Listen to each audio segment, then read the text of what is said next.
Good evening. Welcome again to Canadian Orthodox Broadcasting.ca and the video blog of All Saints Monastery, which is on YouTube. YouTube rather arbitrarily changed it from All Saints Monastery to Lazar Puhalo because I'm the user, and somehow I can't get an answer from YouTube as to why it was done. In any case, we're going to again have two broadcasts this evening. One to continue our discussion of the divine services, and the other, all things considered, and I think I'll label it also Global Future Forum, or Global Future 2045, because a short while ago, a group of us involved in the Global Futures had written a letter to the United Nations. And what we were concerned about was the increasing use of mechanical slaughter in the military. For the past decade now, a full 10 years, I've been mentioning and talking about the development of robots for use in the military. The robots can be programmed to do quite a lot. They can't reason, and they can't think things out in detail. Consequently, you can't stop them from killing anything that moves. You can't stop them from killing innocent citizens, even perhaps trying to flee or hide from a line of fire. Robots that are very human-like can actually elicit our empathy. The waiters in some restaurants in Japan, which are robots, carry on a little bit of conversation. People start to feel empathy for them. People have remarked that in the end they gave them a tip, not even thinking that they were robots, not humans. Robots in the military don't always present a human-like form. There are many kinds of robotic killing devices.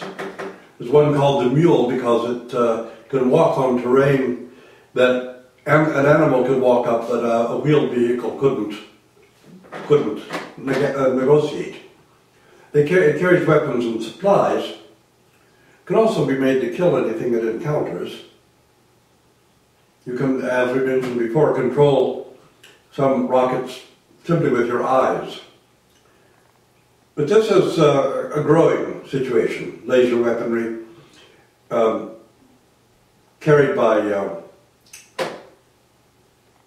these robotic devices.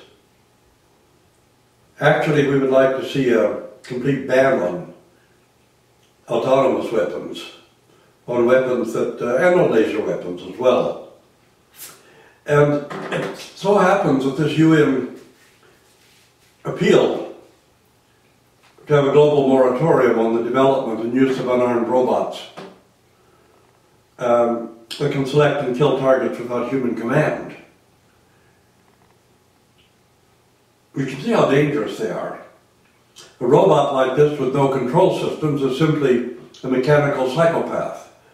You kill anything very cleanly, very nicely, without any remorse, without any second thoughts, without any consideration at all. Well, it's interesting to me that this appeal from the United Nations did come, I think, less than 2 months after the letter that the members of our Global Future Forum had written.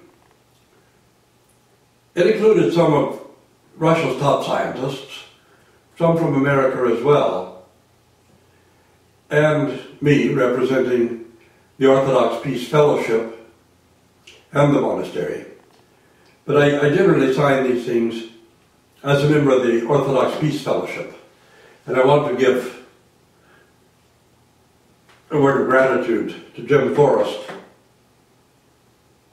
and others for founding this. Patico, who's now the actual chairman of the Orthodox Peace Fellowship, and others, for making it an institution and making it possible to speak with that idea in mind. So I just wanted to mention this and remind people again, this will be a little over a decade, maybe a decade and a year, that I've been talking about this, and some people have thought it was a little, mad that things like this couldn't be possible. The thing is that I think most of you would be shocked at what is possible. The kind of remote killing that can be done. We hear about the unmanned drones. There are all kinds of unmanned ways to kill people in war. Very sanitary. And it's developing to the point where we may soon have robotic police in some circumstances. Also, too autonomous to be able to have any kind of discernment. I remember discussing with some RCMP officers not long ago. I heard them discussing encounters with people on the street, and I asked them about it, and they were saying that, well, one of the difficulties is when these people seem to prevaricate and they will give all kinds of strange answers and won't give you a straight answer at all. And I asked them if they'd ever heard of mind racing, that perhaps their method of questioning and the threat that they present causes a person with some psychiatric illnesses or psychiatric handicaps to cause their mind to start racing. Under those circumstances, of course, they absolutely cannot give you a straight answer. And they'll give any answer that pops into the mind or something totally outlandish, and simply because the mind is racing. That happens in confession sometimes too. And I know some clergy that I've discussed with get really angry or upset and insist that somebody's prevaricating in confession or not confessing honestly. And I asked them to consider whether there was any reason why, do they start pressing a person? Do they start asking questions that perhaps they ought not to be asking? Do they keep pushing and pushing for something? And if the person has depressions or any number of issues, anxieties, for example, the mind can start racing. And they can't possibly give you a frank and honest confession under those circumstances. So think about that a little bit. The other issue, in all things considered, that I wanted to take up was the other part of the climate story that happens to be the headline here in the Vancouver Sun. And it's kind of interesting because there have been a number of studies, and those of us who have been involved in ecology, I started in 1961, actually becoming really involved, and 1963, almost full-time for a few years. So we've kept abreast of ecological catastrophes. And again, I want to laud the Ecumenical Patriarch Bartholomeus for having given real leadership in the Church in this field of ecology. I know some people don't like the Ecumenical Patriarchate. Well, they are Byzantine after all. But I think one has to really laud and appreciate and even honor Patriarch Bartholomew for having undertaken the task that he's undertaken. He's given real leadership in cleaning up the Black Sea, in the Mississippi Delta, in other places like that. And I think it's a great thing that we have an Orthodox Christian leader who's really involved in these issues which affect all mankind. But we talk so much about industrial emissions and what they do to the atmosphere, how much gases they release. Deforestation, however, might even be a bigger problem. When people cut down tropical rainforests in order to grow cash crops, very often palm oil. In fact, mostly palm oil at the present time. It's something you shouldn't be using very much anyway, but it's used in a lot of places. 8 gigatons, about 8 billion tons of emissions of carbon dioxide per year are released through deforestation.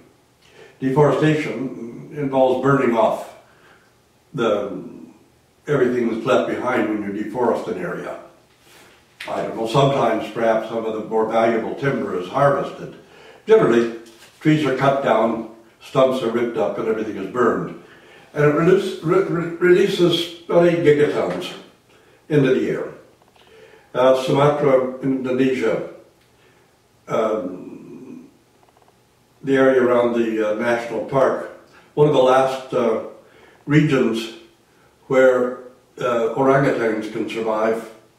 Different species of orangutans have different territories. A lot of the peatland forests were cut. If the peat ever caught on fire, it could burn for decades before it's extinguished. But that doesn't seem to. We had that here in British Columbia once, a peat bog fire that lasted for years and years. It's billowing smoke. You can't see the flames really. But this releasing of carbon through deforestation, it isn't the only problem with deforestation. Deforestation creates microclimates, upsets the climate on a larger scale, destroys many species. But also, the forests sequester carbon dioxide. And without the forests, that's why you know the Amazon is called the lungs of the earth, because it really releases oxygen, absorbs carbon dioxide. There are other areas like that. Indonesia and I think Borneo, and Sumatra both, are really at the forefront of this deforestation. But Laos also has started a lot of industrial development, and Laos is building a mega dam, which is going to have major effect on the Mekong River all the way, particularly the delta where you have migratory fish who come in there and lay eggs. They depend on the delta. But also a great deal of deforestation taking place. Industrial development coming along. You can't blame people for wanting to shift to industrialization because it gives more income to the nation and employs more people, which of course increases the population, which means more deforestation and less subsistence farming. The other thing is a question that I've been asked a number of times now, and that's about Syria and the war in Syria. This is a very difficult question. The Assads, father and son, have ruled as absolute dictators for quite a long while. Under Assad, the younger Assad, that's Bashir al-Assad, there were a lot of freedoms in the country. The religious conflicts weren't there. They would have never been tolerated. They weren't allowed, and they didn't occur. The very ancient Jewish population in Syria, in Damascus, and the Syrians were never anti-Jewish. They're anti-Zionist. So the Jewish community there lived quite peacefully. The Roman Orthodox, or the Antiochian Patriarchate, which for some very strange reason started calling itself Greek, although it isn't Greek at all, it's Arabic. And the Oriental Orthodox churches, the Syriani, the Monophysites, Nazarenes, I believe there are a large number of Church of Nazarene people in Syria, Protestants anyway, Roman Catholics or Eastern Rite Catholics. All these people managed to live quite peacefully. And one noticed that there were a gradually increasing supply of consumer goods, and that there were a lot of personal freedoms not political freedoms, but personal freedoms in Syria under Assad. And one of the reasons, because it's a secular, the Assad's maintained a secular state. Now, Bashar al-Assad is an Alawite Muslim, which is a branch of Shiism. And the difficulty with looking too negatively at the rule of Assad is that only with that kind of absolutism, with that kind of absolute dictatorial power and a strong military, that was the only way that Syria could avoid having religious wars, very severe religious wars. Christians are among the first to suffer from the revolution that's now going on, because the revolution is driven by Sunni Muslims with very practiced terrorists from other countries. Saudi Arabia is one of the biggest generators of terrorism around the Muslim world and in other countries where there are Muslims. What generates it is Wahhabism. Wahhabism is the state religion of Saudi Arabia. This Wahhabism? Wahhab was an extremely fanatical religious leader during the Ottoman period, being very close friends with Ibn Saud, who formed Saudi Arabia. Saudi Arabia is called Saud because, of course, it belongs almost as a private property to the clan of Saud. But Ibn Saud and Wahhab worked together in the structure of the state. And Wahhabism is the most fanatical of all the Islamic movements. The Taliban and others are really financed by Wahhabists. Osama bin Laden was a Wahhabi.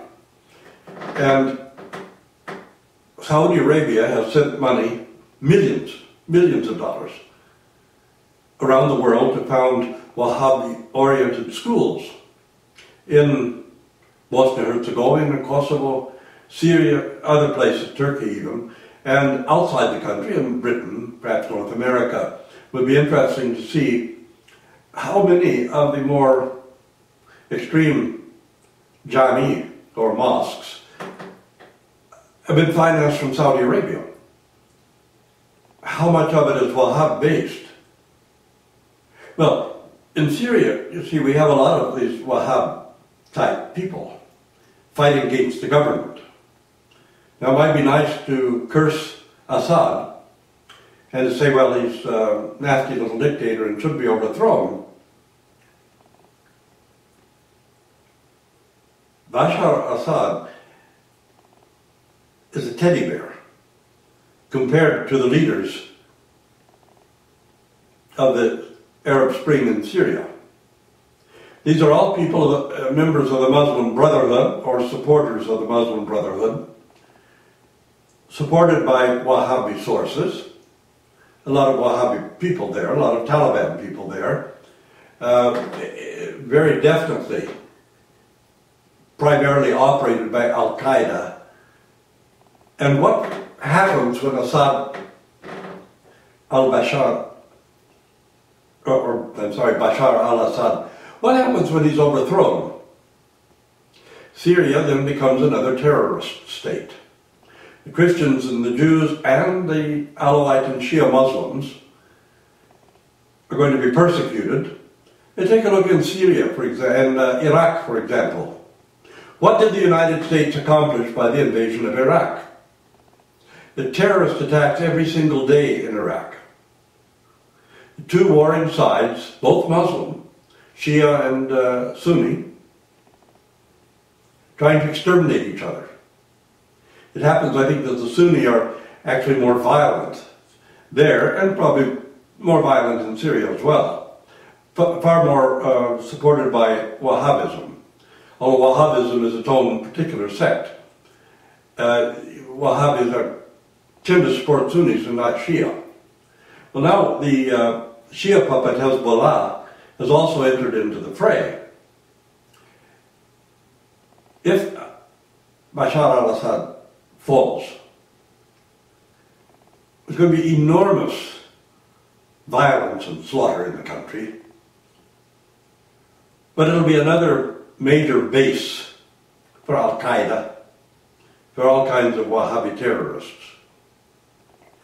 And the revolutionists undoubtedly try to impose Sharia law, so the personal freedoms that existed under the Assads, particularly Bashar, will vanish.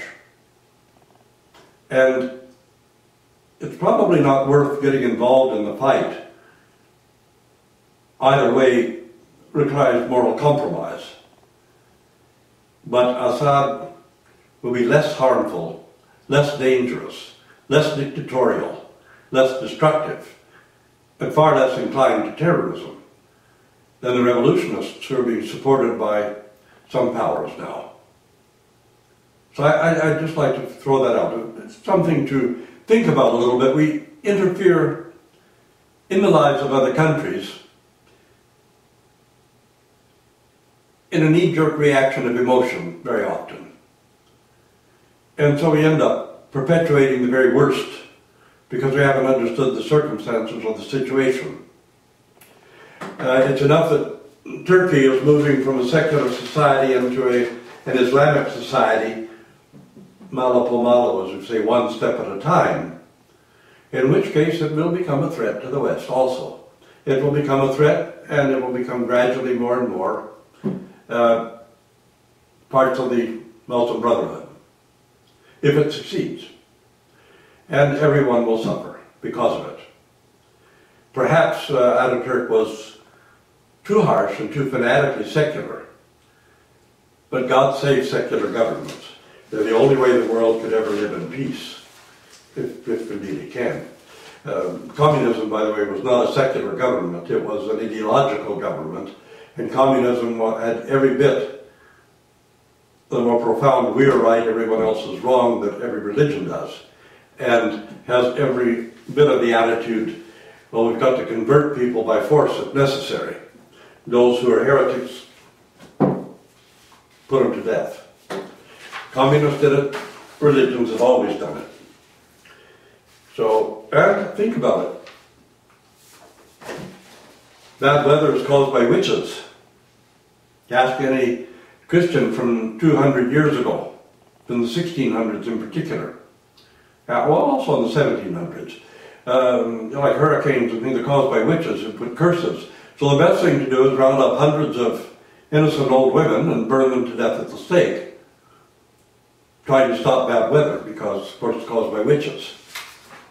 Harks back to throwing virgins down a volcano to try to keep it from erupting.